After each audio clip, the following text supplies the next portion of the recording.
Hey everyone, and welcome to Paranormal Phenomenon with Ebony Amber.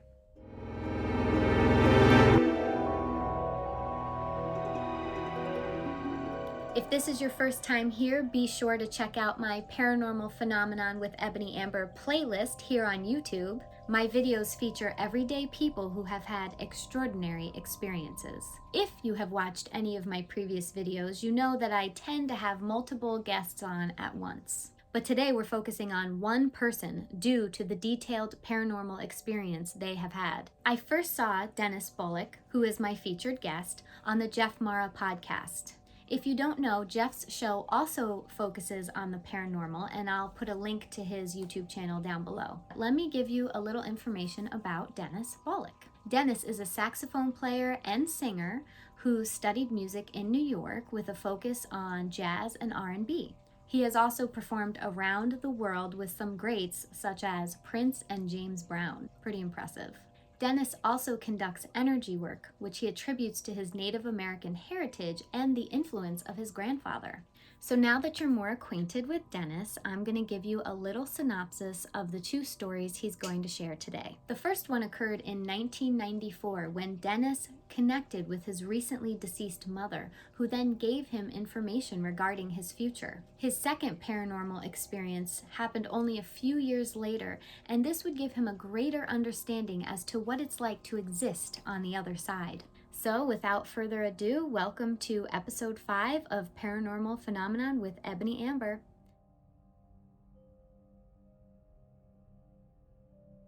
Hi, Ebony. Thank you for having me on your show. It's a pleasure. Yes, I have some NDE stories that happened to me. I have two experiences. The first one happened when my mother passed away. I was 29 years old at the time when she passed away. We were very close. She loved me and she was the best mom ever. I'm an artist, by the way, saxophone player and singer. My mother bought me my first saxophone when she didn't even have a job. She saved and she just got it. She was just full of love and we were very connected.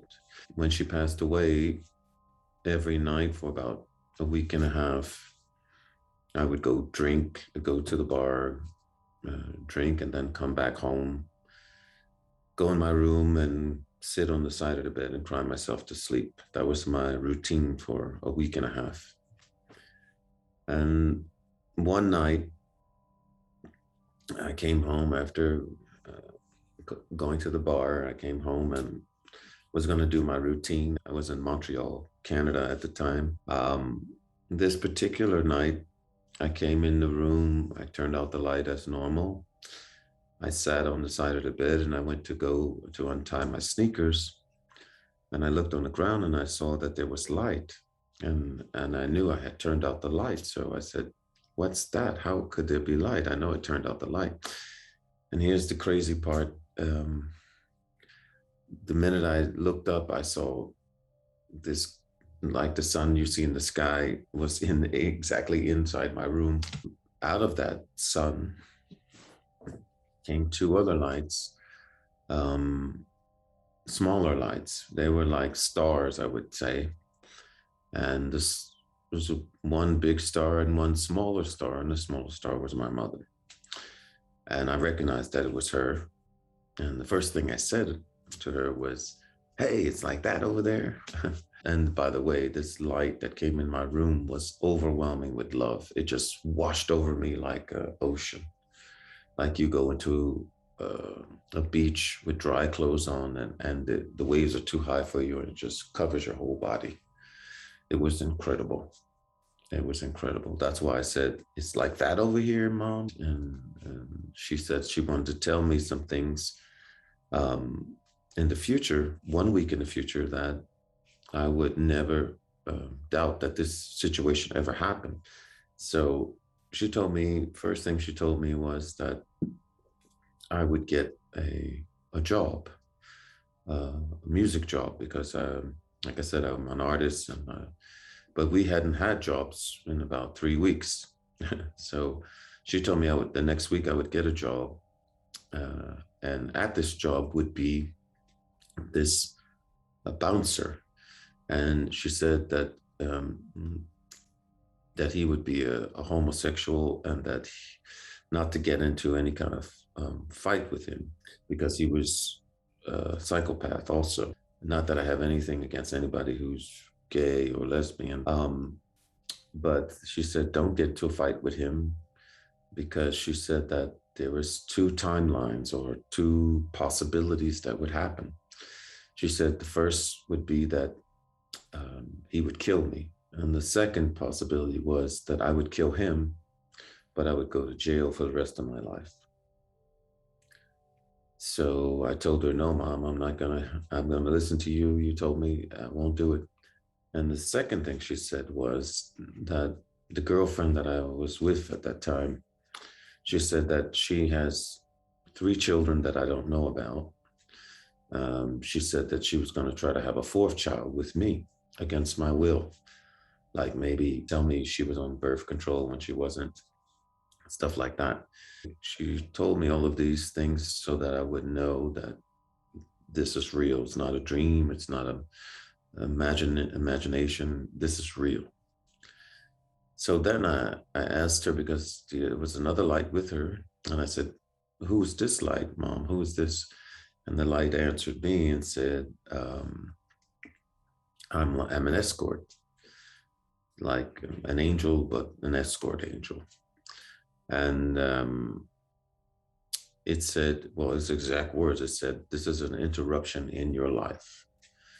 And that was the exact words. And I said, oh. So then I said, well, now that I have the opportunity to ask questions here, I want to know everything. I want to know, why am I here? How many kids am I going to have? Who's going to be my wife? All kinds of questions like that. And this angel calmly, easily said, I'm going to tell you all the answers to your questions, but you won't be allowed to remember. And I said, oh.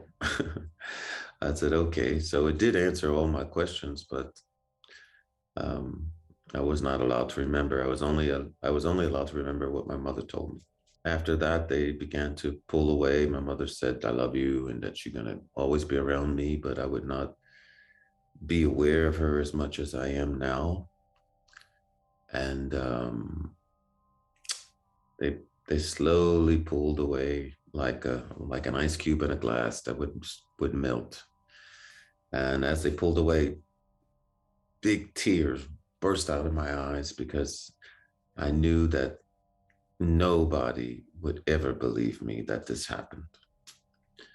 But I got the proof as they melted away and slowly pulled back to the big sun, which was God. The next day, I got like a phone call from one of my band members and said, hey, we have a job. And it was pretty much just like my mother said, that we would get a job. And so I said, great. I didn't tell my band members what happened to me, because I didn't want them to think that I was crazy, or to say, oh, his mother passed away and now he's, great singer, great saxophone player, but he kind of lost it. So I didn't tell them what I had experienced. I just said, okay, great job. And so I went the next 2 days. I went to this new club, and sure enough, there was like 2 bouncer guys there, big, huge. But this was in the daytime, so nothing happened there. Then the nighttime came, and we did our first set. Everything worked out great. These 2 bouncers were still there. And then after the first set, I was talking to the band members. This was me and the band members with this hand. And we were talking, and this bouncer walked behind me, and he grabbed my butt. And I turned around and said, what was that? And I asked the band members, I said, did you see that? This guy just tried to grab my butt. And they said, no, we just saw that he passed you, but they couldn't see from where they were standing what he did. And I said, I got to go over there. This guy, I got to tell this guy something. So I went over there. At first, I was a little bit angry, but then I remember what my mother said. She said, don't get into any arguments with him because he's a psychopath. So I went over there and I said, hey, man, please don't touch me again. And he said to me, hey, man, you must have had too many beers. You know, you're just imagining things. And I said, no, I'm not imagining. And then he said to me again, yeah, why'd you tell your friends? And I said, because that's what you did, man.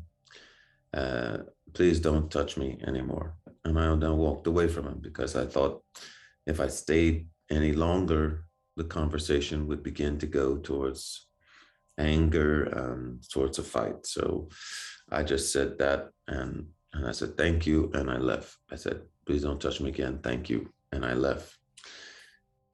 And so we did our second set. I left the club. Nothing happened to me. And the next day, I got a phone call from one of the band members. And he said, did you hear what happened? And I said, no. I left the club. Everything was cool as far as I know.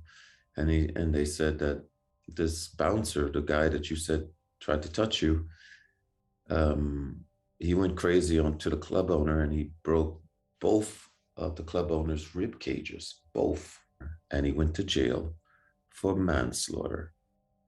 And when I heard that on the phone from my band member the next day, I said, "Oh my God, Mom, what things my mother told me is coming true."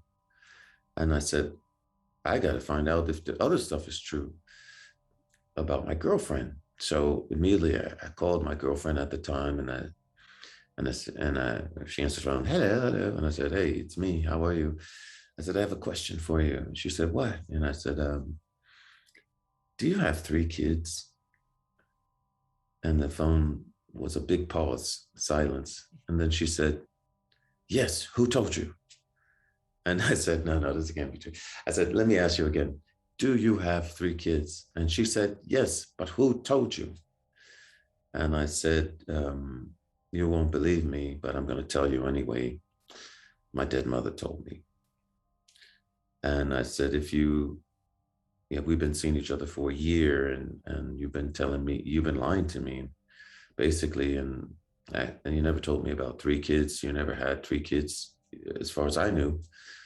So I broke up with her. I said, if you can deny your own kids, I don't know what else you could be hiding from me about any other secret you might be hiding. So we broke up. And that was my first experience. That was my first proof. Now, 5 years after that, I was had like a mentor, a friend of mine. I can't mention his name because I want to protect his family.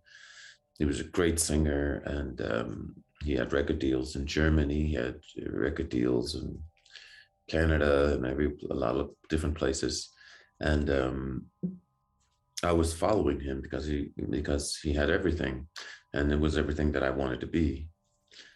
He was older than me, about, I don't know, maybe 7 years older or something like that. Anyway, he was great, and I wanted to be in his footsteps. So um, one night we were doing shows together, and he got me into doing drugs. So I started to do drugs with him, and I'm not so proud about that, but it was something that I thought was going to give me success because he was totally successful, great singer and an amazing singer. And so I wanted to follow him. He seemed to know what was going on, and this was what I thought was the way to go. So um, as we were doing drugs almost every second day, um, he got sick, and I ended up doing his last show of his life, um, and he died. And after that, I decided to never do drugs, hard drugs again, never. And so what I did was, after he died, because I stopped drugs cold turkey because I didn't want to end up like him. I replaced it with marijuana. So I was just smoking marijuana every now and then. And my new girlfriend at the time, we were smoking together. So one weekend, we ran out of marijuana. We didn't have any marijuana, and so I said, well, maybe I'm going to call a friend, and maybe they might have some. So we were in my apartment, and I went to call a friend, and my friend said, "Yeah, I got some marijuana, but I'll put it in a cake for you, and I'll bring it over." And I said, "Cool. I never had it in a cake." So he brought the cake over and dropped it off, and then he left. Then it was me and my girlfriend, and so I cut two small pieces of the cake and gave her one piece, gave me one piece, and we ate it. And we waited for 20 minutes, and nothing happened. Then we said, "Must be a bad batch. We didn't eat enough." So because I don't feel anything, and she said, "I don't feel anything either." So then we cut half the cake. She took one half, and I took the other half. It was a chocolate cake, by the way. It was really good. It tasted pretty good, and had a lot of marijuana in it. So she ate one half, and I ate the other half. Then 10 minutes went by, and nothing happened. And then we waited another 10 minutes. Then stuff started to happen, but it wasn't getting us high. It was beginning to shut down our body functions. Like I would be talking with her, and then I would forget to breathe, stuff like that. And I was beginning to be hard for me to move. Um, so my girlfriend said, "You better call 911 while you can." Um, and I said, "Yeah, you're right, because my body is shutting down." So I went to the phone, and I could barely get to it. And then I called 911. And they asked me, "Well, what's the problem?" And I said, "Well," I was kind of embarrassed to tell them. I said, "Well, we ate too much marijuana in a cake, and can you please come and save us, because they think we're dying. Our bodies are shutting down. Can you come save us?" So it was pretty scary and pretty embarrassing. So so they were on their way, but they also, whenever in Canada, whenever you call 911, if drugs are involved, they call the police also.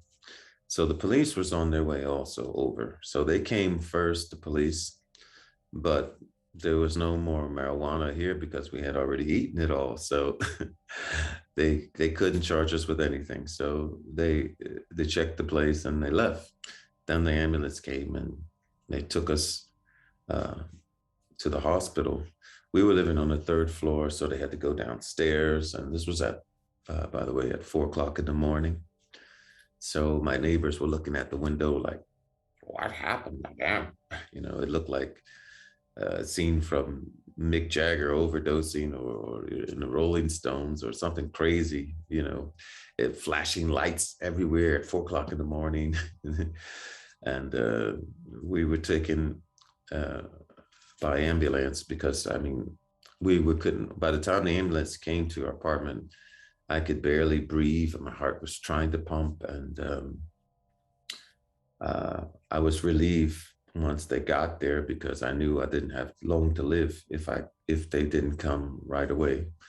I couldn't hardly breathe. I couldn't hardly move anymore, and so they rushed us to the hospital. And they took my girlfriend in one hospital room, and they put me in another hospital room, and they gave me this charcoal drink, which I learned it's charcoal. It's black, tastes horrible, by the way, and but it's meant to take out any toxins in the body. So I drank it, and they gave it to me, and then they left the room. They left me in my room for about maybe 2 hours or something like that. And I drank it, and I thought, wow, I'm gonna live. You know, I was happy about that. I thought, I'm gonna live now. I drank this thing, so I sat on my bed, and as I sat on my bed, all of a sudden, I heard my heart, and my heart was beating, like started to beat, boom, boom. boop, boom, boop, boom, boop, boom, boop, boop.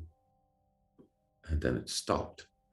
And when it stopped, I popped out of my body, kind of like if you pop up from a couch or something. I popped out of my body and I was standing on the side of my hospital bed, and my body was in the bed. And the first thing I said then was, "I'm out." I couldn't believe that I was out. It was so easy.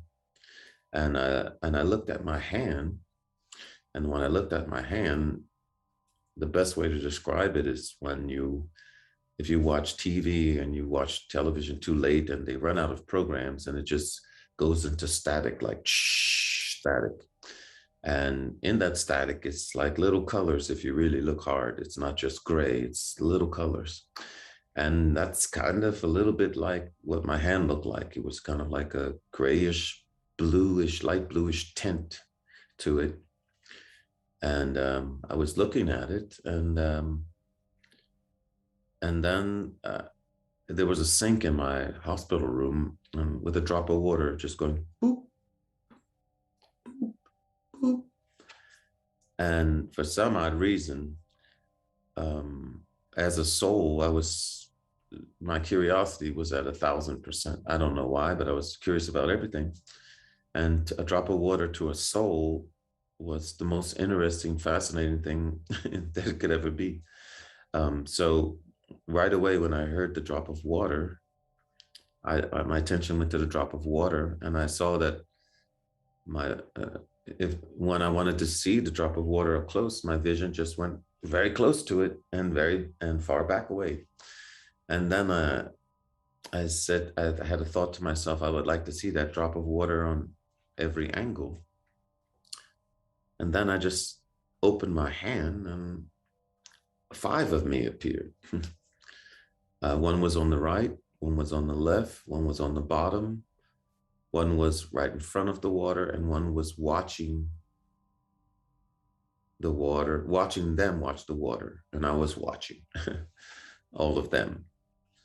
And that was kind of fascinating to me. And then I had my hand open, and then I closed my hand, and all 5 would go back to one, to me.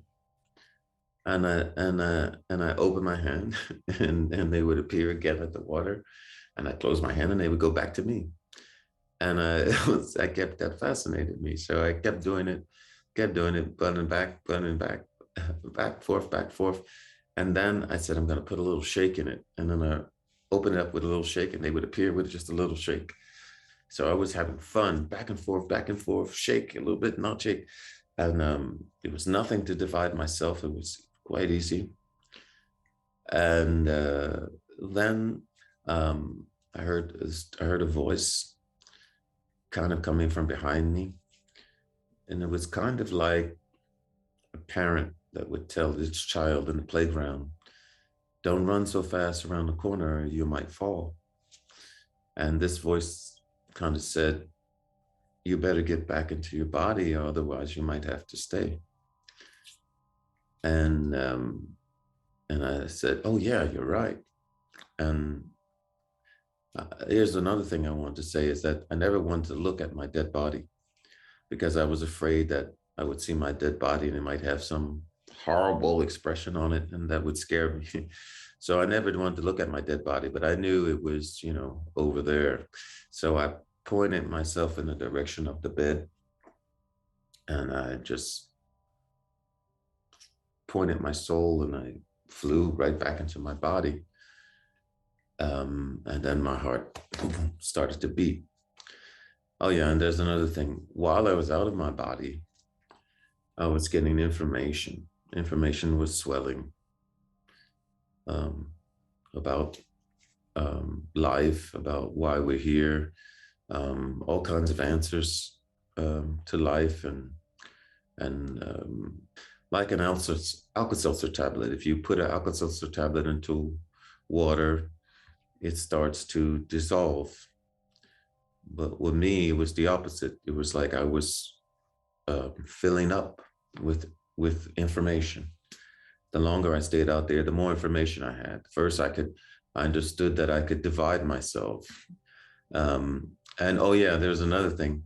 While I was dividing myself, I burst out laughing on the other side, and that was amazing. It sounded like I was laughing in the Grand Canyon in Arizona. It just sounded huge and was like ha ha ha ha ha, ha, when it went on forever. That was an amazing experience.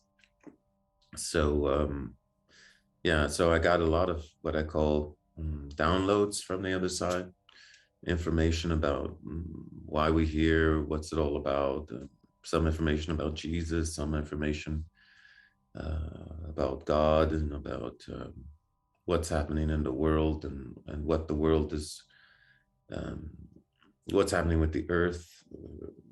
And so a lot of information. And I was able to remember that information. This time I was able to take that back. And so, yeah, so then I pointed my soul into my body, and I jumped back, and then my heart started to beat. I think my heart stopped for about maybe 10 or 15 minutes at the max. But on the other side, it felt like hours. It felt like 2 or 3 hours. I was just having fun back and forth with the water. Oh, yeah. Now here's another thing. Oh, yeah. I was able to stop time. I forgot to mention that. When I first got out of my body, the drop of water was coming out of the sink. And that fascinated me, like I said, for some odd reason. And I was able to put my hand just across midair, and I froze the drop of water in time. So it was frozen, a drop of water in midair. So I found out that I was able to stop time at will. I was able to divide myself to look at that water, that drop of water in midair, from all angles, right, left, under, front. Um, so I was, the more I stayed out of my body, the more powers I was getting. Power, more power, and more power, and more power, and more power, and more power. So, um, and when I came back, I kind of had a gift from that experience, that I'm able to read people's energy. And I didn't know how this gift works. And then another person who was a bouncer, and he worked at these after-hour places. He was a good friend, though. He was cool. He was, okay person. And after hours, if you don't know, is like a club that stays open after the clubs close at 2 or 3 in the morning. And this one particular weekend, I had a premonition, a dream, whatever you want to call it, that this particular bouncer shouldn't go out on the weekend. And it was very strong. And I said, this happened on a Thursday, and I said, but that's going to be crazy. I'm going to tell this guy, don't go out on the weekend, stay home. First thing, the guy is huge. He's a bouncer. I mean, he's huge. Anybody in their right mind ain't going to mess with this guy. And that's the first thing. So who's going to mess with him? That's crazy. So he's going to think I'm crazy. So I didn't tell him. I saw him on that Friday after my show, and I didn't tell him because I said, I don't want him. He's going to think I'm crazy. And I thought maybe it's me, maybe maybe it was just a bad dream, or just a weird feeling that, I'm not going to tell him. So I didn't tell him. On this Sunday, I went to this after hours that he's normally the doorman, and there was another doorman there, and this doorman was at the door, but crying. And I said, hey man, where's so-and-so? He said, you didn't hear what happened? I said, no, what happened?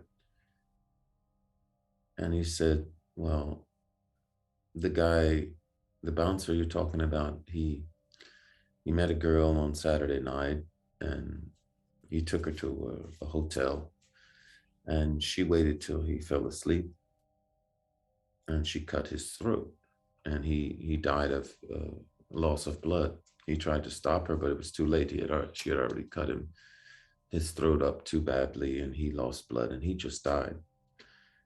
And I promised myself that if I ever have a premonition about somebody or anything, even if it's the president of the United States, I'm going to call and tell them my premonition. I'm never going to withhold information again. And ever since then, I do readings. I tell them about health readings. I tell them about loved ones. I tell them about work. I tell them about future events. I tell them about my downloads from the other side. So to help them, I help them with my gift. And I was a normal guy before, just like everybody else. I was not religious. This turned my whole life all around, and I just decided to share it with people recently because now I don't really care what people think about me. But before I was really scared that they're going to think I'm crazy or something like that. But this experience did happen, and I have proof. This guy from my mother, this guy is still in jail right now to this day as we speak. He's in jail in Canada, and this bouncer. And yeah, so these are my two NDE stories that kind of changed my life from an R&B soul singer to kind of like an energy reader, healer. And like I said, I got downloads from the other side, and that about religion and about life here and souls over there and stuff like that, and what it's all about. So I'm open for readings if you ever want a reading from me, and you can contact me through email and have a consultation. I'm always here to help people and bring light and love to people, especially in this confusing time for a lot of people. And it's nice to explore the mysteries of life and what's going on in life and also outside of life. All right, until then, Ebony, take care, and hear you soon. Bye-bye. All right, everyone, thanks again for watching, and don't forget to like and subscribe. You can also find me on Facebook under Ebony Amber or on Instagram under Everything Ebony Amber. Down below, I will provide links to Dennis Bullock and Jeff Mara if you're interested in learning more about either of them. And remember, my favorite kind of normal is the paranormal, so if you have a story to share, reach out, because who knows, maybe you can be featured on the next Paranormal Phenomenon with Ebony Amber. And as always, stay strange.